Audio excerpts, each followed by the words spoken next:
Hello, we're from Swinnow Primary School in Pudsey. We're going to tell you about some of the changes in our local area since the BBC Domesday project in 1986. Let's start off with our school. Lots of our parents came here in 1986 when it used to be a middle school. Today it's a primary school and children aged 3 to 11 can attend. Since the 1980s, a lot of school buildings have been demolished. The car park has been expanded and a children's centre, which is used by the whole community, has been built. Mrs. Chin, our head teacher, told us that when she started working at the school 20 years ago, the staff had to use typewriters to write letters by hand. There was no ICT suite and information came from books and teachers.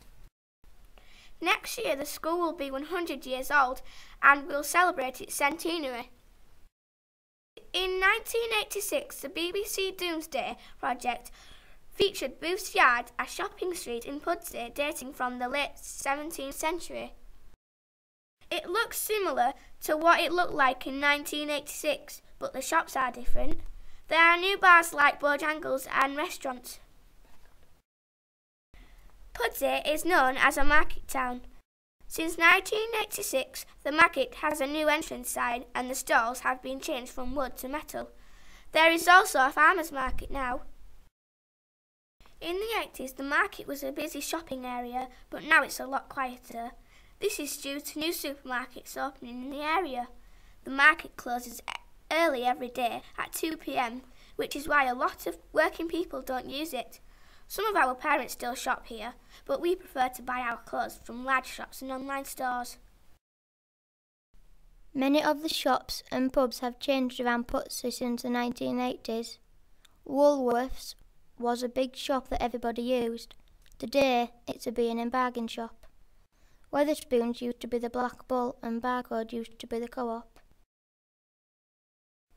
The Active Health Centre used to be the Junction pub.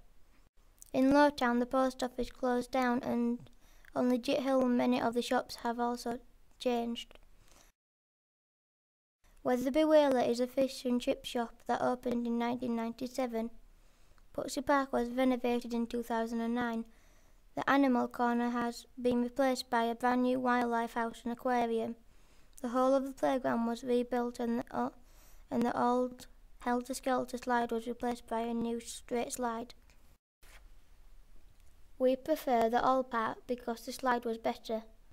This year a new bus station was built in the centre of Pudsey. It's much better with more services and brand new bendy buses.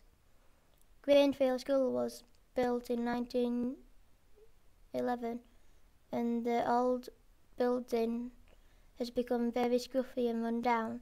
It is a Grade 2 listed building and there are now plans to turn the sites into flats. The houses have already been built in the area. In 2007, Grangefield opened a brand new school, and this is the main high school in Pudsey. Most of us will attend this school when we leave Swinnow Primary.